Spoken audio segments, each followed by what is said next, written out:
went from 8:30 to this at 10. I have a seminar at 11. All right, I think we're all set. Okay, good. So we have the agenda. Thanks for sending it out. So I'm going to call the meeting to order. All are in attendance along with our liaison, Liam, and town manager, Tom Hall is, and there's nobody else. Betsy didn't join us. Okay. So let me just write this down. So did you have a chance to review the summary notes from the last meeting, Richard? Yes, I did. Yeah. Were any changes, additions, omissions? Nope. They were fine. So I sent out some other things because yesterday I devoted a half a day to getting all this stuff organized finally, and added some things that may or may not apply to us. And it's, when I printed it, it's really small print. I hope that you could read it. I also sent you an email after talking with Betsy about the position. So why don't we talk about that proposed language first? I was hoping she would join us to advocate for it. I think I can articulate what she had to say. Do you want me to share that email, Annalee? Would you? I thought I printed it out. I tried to have all the stuff I printed out, but that would be helpful. You're good at that. Let's see. Is that? Yeah. Are you seeing that now? Yes. Yeah, thanks. So what Betsy is saying is that new job titles, I just want to be accurate, that new job titles for a total new job, even if it stays within the budget, the difficulty is that that then it's there next time, and that it's a way to add positions without specific approval through the budget process, I guess. She's much better at articulating how she feels about this. And I wish she was here, but she had some concerns that a new job was totally created without council approval, I guess, is the bottom line. Let me put it that way. And I didn't see the meeting, but I asked somebody to explain to me who was at that meeting. And I think it was Nick who explained to me, when your job was combined, Liam, that what the concerns that were expressed by the council was. And I think she's trying to eliminate that type of discussion going forward, would be my guess. I'm not as good at advocating for her position as she would be, but I think that's the summary of it. And I can understand, folks' concerns about new titles.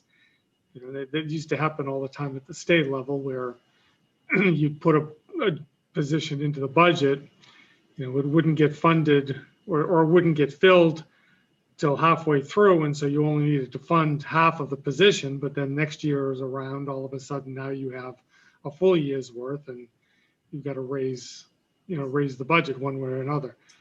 On the other hand, I mean, the town council has some control over this process.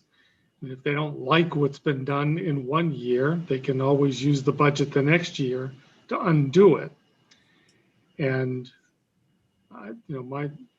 my sense of this is that we hire town managers, we entrust them with running the government, and we ought to allow them to run the government the way they see fit within the confines of the budget.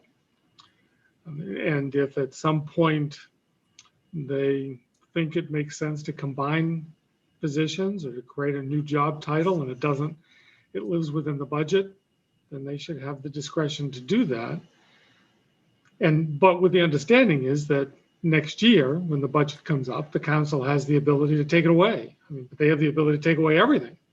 They could take away the town manager's position if they wanted to. And so I think that, putting something like this in the charter is, is a little bit of a reach. I don't think it's necessary to do that in order to run the government. So my own position on this would be not to accept it and tell the council that if they've got problems with it, the manager does, then to deal with it the next time around. So this is not a high priority for me. I mean, I think we have other issues, and I could argue for either side. I've certainly more management oriented, and I've certainly seen how, managers kind of can increase things in a way that that maybe if the council was involved, they wouldn't do. But again, it was their right to do it. And so I think the council has to have the courage to speak up, which sometimes elected officials don't have the courage to speak up, so they go along. So I'm with you on that. I think long as they stay within the budget, and if the next year's budget was not raised one dime in that department, that the cost for that remains the same, it's neutral cost, then they truly haven't increased. So I think not for the moment, I think for maybe a little bit longer term. So after I talked to Nick to get his view on what he saw at the meeting, my opinion was it was a major communication problem, and maybe could have been communicated a different way and eliminated some of the problems. So I'm with you on that, Richard. I would support that this not go forward. And if the council wants to take another shot at it when it gets to them, Betsy could advocate for it. So I'm just going to put on our chart that we're not going to recommend any changes. It's harder with two of us. With three, it's easier, isn't it? We have to be more congenial with one another than. No, I mean, in the end, that's what you got to do. I mean, you got to run government, and you have to cover. I'm fine with that. I'm with you on that, Emily. Okay, so I've made a note on that one. So the other issue that I had with your red line, I no longer have anymore. I've read it again. And I think that what I put on the chart, now that I've learned how to use it, I'm becoming more skilled at Google Docs. The meeting this morning involved all Google Docs. So I'm learning as I go along, which is pretty good for somebody my age to be able to pick all this up.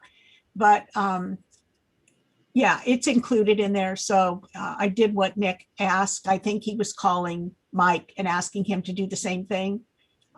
To get a red line version going like you started, so that at some point, you think that, Liam, that you're going to be the one that's tasked with putting those three different sets together? Did Nick talk to you about that? You're frozen.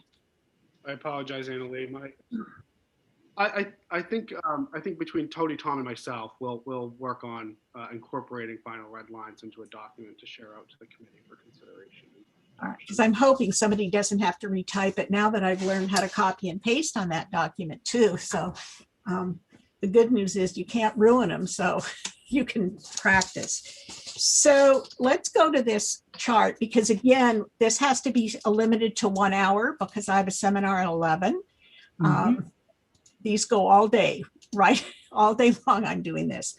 So the first one is a suggestion that was sent forward by the Hanley Group in a new section 502 to require that any excess debt proceeds from a bond issue be used for acquisition of capital items as designated by the council, but not operating expenses.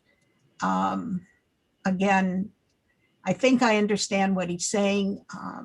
The notes that I read that he put together was that he thought it was just, his group thought that was just good financial practices. Um, you know, I think there should be some flexibility that you should be able to use it to reduce debt. I'd rather have it used to reduce debt instead of going to the operating budget. But Richard, this seems like you may have more expertise in this than I do. Well, I mean, I agree with you. It's good operating practice to use it to reduce debt if you have any surplus that arises. But I don't think that this is something that needs to be in a charter. You know, we're not going to write into the charter the full general accepted accounting practices for governments. You know, I mean, that would be silly. And so I don't think we need to tell people how to actually perform their jobs in a charter. I think that the charter is designed to talk about governance questions only, and I'm comfortable not putting something like that in. When I was on school board, we had a school board member at the time who was looked to as to be pretty financially savvy. And he dramatically changed the way we did things. For example, he thought buses should be in the operating budget, not in the capital budget. And so we did that. Now they've gone back, I think, doing it a different way. But individual board members, elected officials, I think can change the way those things are done if they have expertise and influence. Liam or Tom, is there a, when you float a bond, are there limits on what you can use excess money for? Absolutely. Yeah, separate or apart from anything local. That's what I thought. We have legal bond counsel that provides an opinion initially and then oversees the use of bond proceeds. Essentially, it can only be used to cover qualified project costs in the first instance. And then excess funds really can only be used to cover future debt service costs. So, and legally, that's what it is limited to. Absolutely. That's through, it's either IRS or SEC rules. There are very, very clear guidance separate and apart from anything local. So well, I thought that, and so I don't know where this came up about using it for an operating budget. I don't either, because it's just, there's no possible way that it could be used for operating purposes legally. All right, that one's easy to skip over. I think we have agreement on that, right, Richard? You bet we do. Yep. Okay. The next 502 is to require a vote on the municipal operations and the capital budget at the same time as the school budget. So I'm kind of all over the place on that. So Richard, what are your thoughts on that one?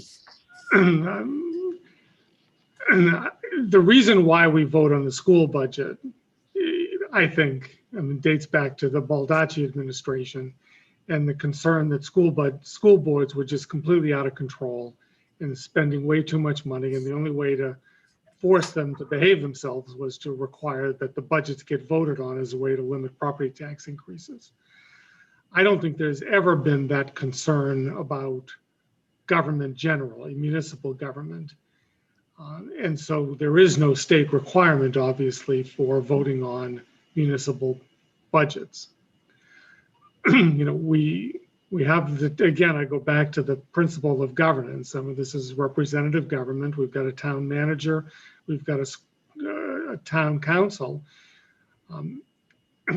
Combined with our other provision, which is what happens if the town council does not accept a budget, that you go back to the previous budget. I don't see any particular reason why we should be voting on town budgets. That's why we have the council. If they approve it, then it should be good to go. I think having a vote on it just eliminates the need for the council. So, Richard and Annalee, just a little more background. Richard, I think you're right. There was not just perception, I think there was reality. That the school budgets were, comparatively speaking, spending at a much higher clip than municipal budgets for whatever reason. And I'm not casting aspersions, but really that requirement came into into state law as part of the school consolidation law in 2008. And so on the most fundamental basis, the reason that that was important for, what thrusting multiple towns together into a regional school unit was that to allow kind of local voice. And so that the requirement really allows each of those participating communities, however small they might be, to have a say on the school budget, because now they're forced into this regional governance model. That never made sense for a district like Scarborough, where they are us.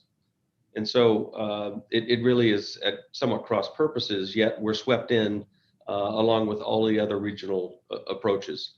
Now, as we know, many of those regional partnerships, arranged marriages have been unwound and undone since that time, yet these requirements still exist in law. And so I guess more to the point, if I could, and I forgive my being on the soapbox, I think the suggestion here is almost opposed to the form of government that we have. We do have a representative form.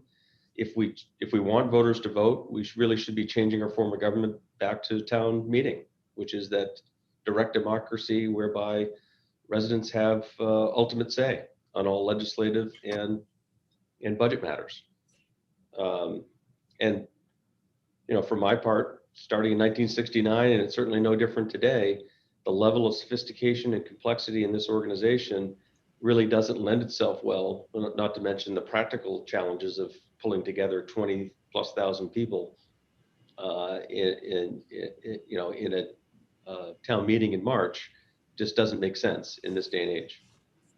But so Tom, you made some of the points that certainly I was going to make, that this is not a town meeting form of government. We have a different form of government. So if you want to participate, you have to live in a town that has that form of government.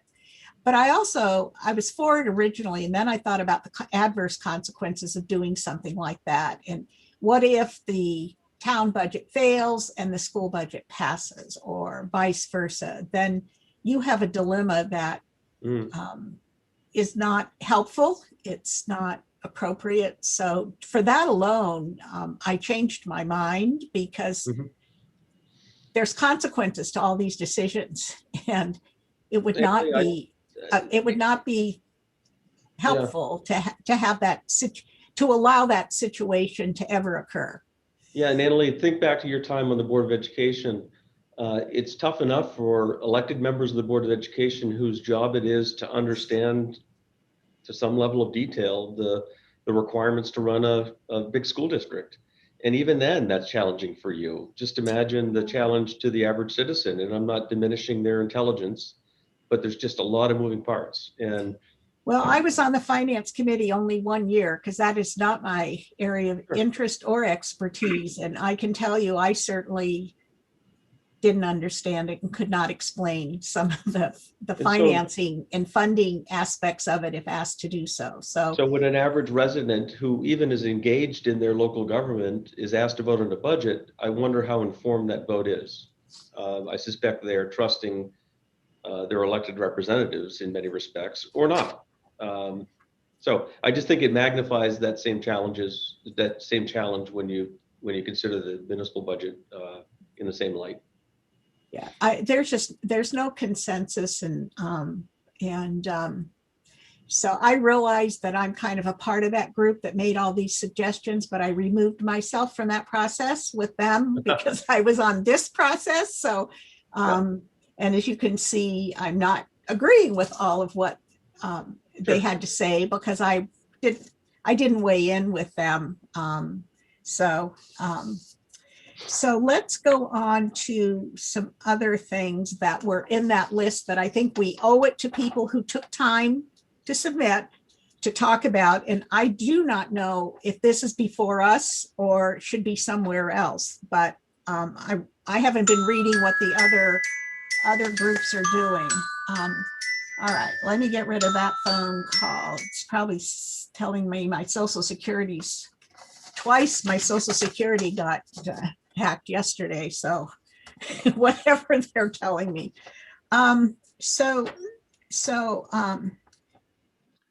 any and all proposed labor contracts have a first and second public reading with cost implications attached. And I think you read why this is being proposed. Richard, did you have time to read? I did. We've lost Liam. Is he around, or do we know what happened to him? You were on mute, Tom. I couldn't hear you. You're right, we have lost him. But Let's wait to see if he can. I know he's working from home and was worried about spotty internet, but it's Right. curious. He's the host, so he's not altogether gone. All Let's right, give him a- we can continue. I just wanted to just observe that. Well, Yeah, he yeah, because Liam knows, I've talked to Liam about this as well. So the history of this is pretty well described, that it was the labor contracts were on the agenda to be ratified by the Board of Education.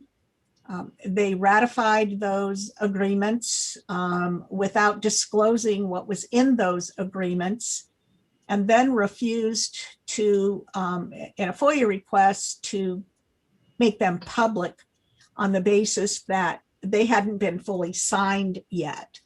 So when that happened, I was kind of stunned, because this is what I've done for 40 years. I was very stunned at that. So I sent the agenda and what happened, the vote, to, there's Liam, he's back. We lost you for a while, Liam. Yeah, I'm gonna have to come into the office. I can't do this. My internet connection evidently is too unstable. Where do you live? Out in Hills Beach in Biddeford. Oh, that's the first place I lived, on Hills Beach, but That's nice spot, but the Wi-Fi leaves something to be desired. That's for sure. I don't know if we had internet back when I lived there. It was long before you were born, I think. But anyway, Hardly improved. so anyway, I was so stunned by that, because it is so contrary to any experience I've had in doing maybe 500 or 600 labor contracts, that I sent the question off to several attorneys I deal with in other municipalities, who said absolutely that was a public document, and including I was in a seminar with the attorney that represents all the newspapers in the state for FOIA's fighting for FOIA information, and he said absolutely that was public. So that was really offensive to people that knew the rules, and it was probably a good guess was it was to avoid letting people know what was in those agreements prior to the school budget vote.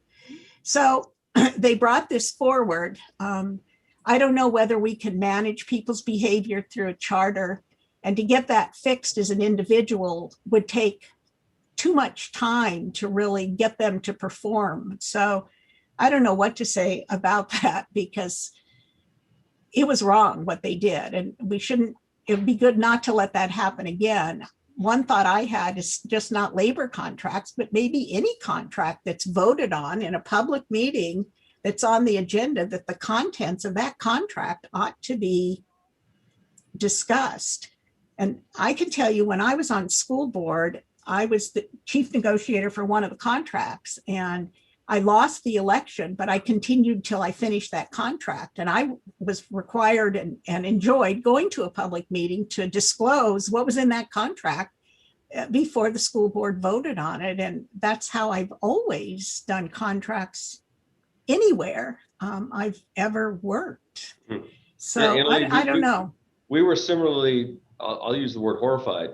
It was a blatant abuse. Violation of the FOIA laws. And so, and those FOIA laws are tried and true, tested in the courts. And so I think there's good backstop to require those documents as public records. When you can't control behavior, if someone chooses to violate, I think there's other consequences. In fact, this charter has a recall provision. I mean, there's other avenues to pursue if you don't think your elected representatives are properly fulfilling their duties. I would just remind you, and I think you've got the best experience, that what gave rise to this conversation right now is not the norm. It's the exception to the rule. And It's not excusable. I can tell you for our part, we always prepare typically a memorandum along with the actual document itself that highlights the specific terms of the settlement. And that's how I do it too. Here's the changes, here's what it's going to cost, and here's the contract. Yeah. So, yeah. Whether you require it to go through a more rigorous adoption process, first reading, public hearing, second reading, or simply a vote of council is certainly a matter for discussion. Frankly, those sorts of details are really dealt with in the council rules. That level of minutia and detail is typically not found in the charter. What are the rules for the town on adoption of any contracts, or are labor contracts treated separately from contracts with consultants or engineers or architects or whatever? They're not named specifically, but I can tell you Chapter 302, the council rules and procedures, talks about the different action items, whether it's an ordinance, a resolve, an order, proclamation, resolution, all those sorts of things have a different adoption process associated. Contracts are a singular vote of council. I can tell you the current council tends to layer in more process than they require for themselves, particularly when something is controversial or likely to be of interest to the public. Well, certainly a labor contract needs only one vote. It does not need two readings. That takes way too much time. Often time is not on your side for some things. So, right. I think you have to have trust and faith in your elected officials or get rid of the bastards, frankly, if you don't like the way they're doing it. Pardon my French. No, I agree with you that you need to be held accountable, and that's okay. The problem for me is, and I'm not advocating this in the charter, by the way, but the problem for me is that it might have impacted the vote on the budget, and they manipulated that information in such a way that the citizens were not informed truly about some of the information that may be important to that vote. And it was, I suppose those board members, when they run again, that people who run against them should use that against them, I guess, as somebody who supported an illegal activity of the board, that maybe the only one that supports them is their own attorney. But school attorneys view this different. I work with both, so they come at this quite differently than municipal attorneys in terms of FOIA. They're way more secretive. Yeah, I think you're probably giving them too much credit that they were hiding this for purposes of getting the budget through. In fact, if your theory is true, I think it might have hurt their chances given how they handled themselves here. But, on the vote of the elected body has the authority to approve or disapprove. If they're hell-bent on approving, regardless of public comment, the outcome is fairly certain. It's about behaviors here, I think we're talking about, in transparency. Right? We really are. And years ago, there was a ruling. I wished I could remember if it was a court or the labor board, but you cannot submit a collective bargaining agreement for ratification to a third party. Because I represented the Sanford School Department, and that was one of the things that was being proposed by the school board, is that it be subjected to a vote.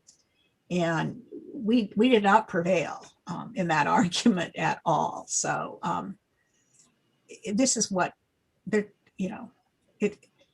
I'm not supporting this, but their behavior was really bad. Maybe just having it discussed in a public charter meeting would be adequate about how bad their behavior was.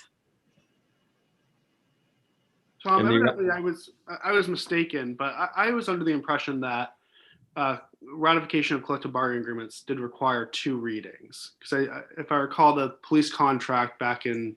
For the town of Scarborough, you mean? Yeah, I guess I'm incorrect in my recollection, but because I thought that one of the grievances of I think actually Councillor Hamill, prior to being Councillor Hamill, just being a citizen, was that we had a police contract that we had to waive the two reading process to really to validate. Is that not your recollection? It's not. I think what you're referring to is we probably have done it in multiple steps by choice. The councils wanted to impose a more rigorous extended adoption process, but I think the charter does not require anything more than a singular vote of council to ratify. Okay, right. So perhaps Yeah, it was I've just never heard of this two-step process, any place I've ever worked, and what, 600, 700, 800 contracts now in schools, counties, municipalities, different kind of forms of government. We've So, never yeah. had to do that. And Annalee, I'm not suggesting that maybe an extended adoption process would potentially upset final settlement. But as you know, many of these are after months of hard fought discussion. They're tenuous at best, and it's really important to kind of move things through the process to get them behind us, right? You're on pins and needles waiting for the union to ratify, and then the final piece is the employer. And, Well, I would certainly hate to think that I had worked very hard to get authority from whoever I was representing, and then have a first reading, and then they'd be inundated by public comment and then change their mind. That would not be desirable outcome. public comment presumably on terms of the contract that weren't even up for negotiation, that are just part of the negotiation, part of the contract. That would not be a desirable outcome for sure. So I don't even know whether this would be our committee anyway. If it is, we could address it and dismiss it for the reasons we've talked about, or say, no, we should send this on someplace else. Annalee, I think that we agreed, I think in one of our total committee meetings, I think we agreed to take it on based on your background with collective bargaining. So I think it was assigned to our committee to look into, as I remember, but I didn't know if that meant just because I had access to the information or it belonged here. So would we agree that this is really managing behavior, shouldn't be in a charter? Richard, would you concur with that? Okay. I'm okay. So the last one, this was one that you sent a question, I think, to Steve, to require all opportunities for public comment include a mechanism to accept and make available written comments submitted by email or other internet-based means. His answer to you was, he wasn't saying that wasn't done, but I didn't understand it. I think he is, I mean, I think there is an issue generally with all governments about what determines the record of evidence, or what determines, what gets into a public discussion in the record. And, I mean, limiting a record in any formal sense to the 3-minute presentations that people can make at the council seems sort of silly in today's world. But I don't think that's a charter issue. I mean, the charter speaks of public comment. I think it's up to the town government to figure out what public comment means given technology. I mean, back in the 1700s, public comment was the proverbial soapbox on the corner of Main Street and South Street. I mean, that was public comment, but it changes over time. And I think having the charter speak to the need for public hearing, public comment, that's fine. Now let government decide what that means, given the availability of technology and the way in which meetings occur. What happens now with email comments? Because I have to tell you, I do not watch the council or the school board meetings except with rarity, but what happens to those comments that even are made at hearings? I mean, I went and spoke at one Rules and Ordinance Committee on the sign ordinance, and what happened to those comments that I made, for example? Yeah, those are any comments offered, when requested in the course of a public meeting are recorded. The person, Okay. their address, and the gist of their comment. Even a committee meeting? Yes, Okay. they should be. There might be some inconsistency, but technically that they should be, yes. any written comment that's provided, typically the standard is if the author asks for them to be read at the public meeting at the appropriate time, they are recorded in the meeting minutes and part of the public record. If they don't make that request, they're often not. And what happens to those? Are they kept? Sure, I mean, they're under FOIA laws, they are public records. You have to keep them, don't you? Yeah, we maintain them. You know, it would take some work. We don't maintain them just for the fun of it. But if someone requested them, I think maybe part of the nature, one aspect of this question is very often counselors will reference, I've received, dozens of public comment. And I think some people in the public wonder whether that's embellishment or not entirely true, and want to make sure that the record is clear and reflects actually what the council's been hearing and how it might affect their final decision. Yeah, I would agree, because I'm never impressed with that kind of a statement, having been a recipient of them. But that, because you can get 4 or 5 multiple times from the same people that kind of are loud, and you feel overwhelmed that you got many, but they're not from many people. They're many emails from a few people, which makes a difference. Just another practical challenge I'll just relate, this ICE detention facility, the council has received, and I'm not exaggerating, no less than 250 emails. But probably not from Scarborough. Most not from Scarborough. Most are a form letter with simply the name changed. And so the practical, for us to enter all of those into the record is a real challenge, and probably not necessarily appropriate. Well, Tom, I mean, it's a challenge if you have to read them in and it's a verbal record. Yeah. But it's not a serious challenge to stick them in a file and call the file the record. I mean, I think that's part of what I mean about adjusting to technology.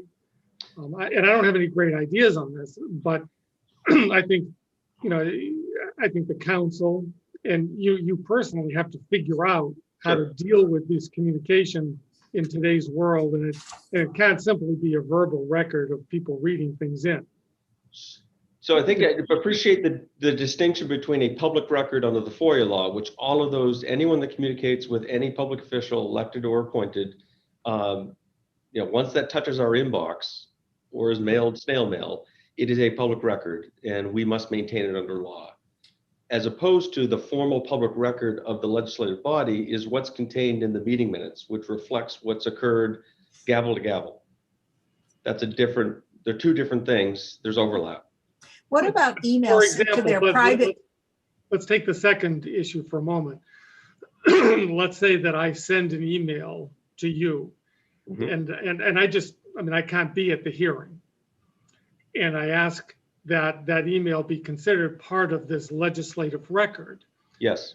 There should be a way for that to happen without somebody having to read it in.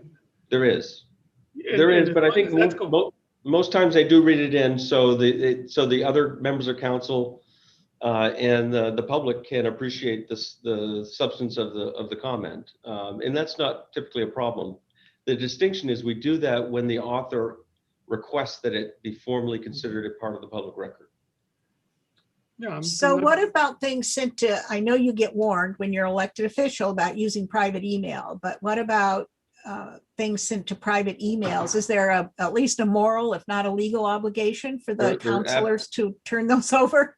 There absolutely is a legal obligation if it's dealing with the affairs of the town, whether it's a town administered account or a private account. It is a public record under the law. Now the difference is we maintain, if they're communicating through their town email address, we maintain that system on our servers. We can produce you can that. Search it. We have to rely on the person following the law and providing those communications that hit their private email, and we don't have any control over whether they're being thorough and truthful and honest about that. No, somebody'd have to, if there was a legal challenge, I guess they'd have to subpoena their private email account and go to a lot of trouble. So again, this seems like a management kind of issue, not a charter issue, or is there any tweaking at all that could help people feel assured that these things are being part of the record? I really don't think it's a charter thing, but I can tell you the tidal wave is crashing over us with the pandemic and appreciating the value and opportunity through virtual meetings and technology. I think we're going to be forced, for good reason, to come up with different ways and different methods to conduct the public affairs of the town, if you will, including how we receive communications. So the council's going to have to sort this through. I just don't think it's a charter issue. Which it's not on our agenda because that's sort of the end of our agenda. But one of the general comments that came in the first wave that we got is, and this may be a technical writing kind of thing, is the charter updated in such a way to deal with all the new technology about meetings I've not read it for that, but that was a general question. And I don't know if anybody is looking at that, but because I got so organized and looked at everybody's comments, that was a right out of the box question.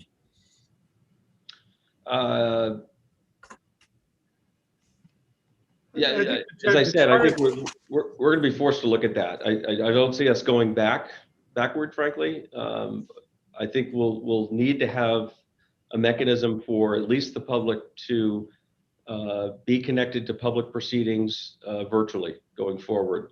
Right now, there's under the governor's executive order, elected officials are able to participate virtually. Remains to be seen if that law is actually changed and allows that to go forward. But I don't see any way that we're going to be able to go forward beyond this experience that doesn't allow the public to participate virtually. So Liam, where I found that was, this big sheet that you put together from the beginning, and it's on the bottom of my first page, and it was submitted by Alan, who's now resigned, but he asked the question, does a discussion of an inclusion of a section on technology need to be considered? I'm just looking for advice on that because I don't think that would be our committee assignment, except that we're done. And if others aren't, I don't mind trying to take that on, although technology is not my deal. Looking through the charter, the charter is technology neutral. I thought so. It says that you have to have a written record. Doesn't say whether that has to be on paper or just a written record. You have to have public hearings on ordinances. It doesn't say whether they have to be in person at a council meeting room or out in the field or over some virtual town hall. It's completely neutral. Yeah, I didn't see where it would fit in either, but just doing a little housekeeping here. Might be an issue for the full group to kick around, but I agree with Richard's comment. It's neutral and probably should be, but practically, I think there's no going back. We're going to need to find mechanisms to have our proceedings streamed live and to allow the public to participate virtually. So we have a couple of other things. We have just a few minutes left. So let's see. So I think that we have reached consensus on the final recommendation. I think I agree with the redlining that you've already provided, so that we've done what Nick has asked for to be done. We've considered every suggestion that's been submitted and then some. So I think our work as a subcommittee is done, unless we get new information. Would you agree, Liam? I see you moving closer to the camera like you want to say something. Nope. I think that seems to be what I'm seeing as well, unless Richard has something to add. No, I agree with Annalee. I think we've completed our work and we have a document that we can give to the full committee to review. So that's item 2. Item 3 is other. I have nothing else. I've already brought up other. Do you have other? No, I have none. So I have no desire to fill the time just because it's available if we're done. I'm with you, Annalee. Yeah, so we will just call this meeting adjourned. I'll put the notes together, send it to make sure they're okay, get them to you, Liam, so Tony can put them wherever they're being put. Okay. And we're good until tomorrow night.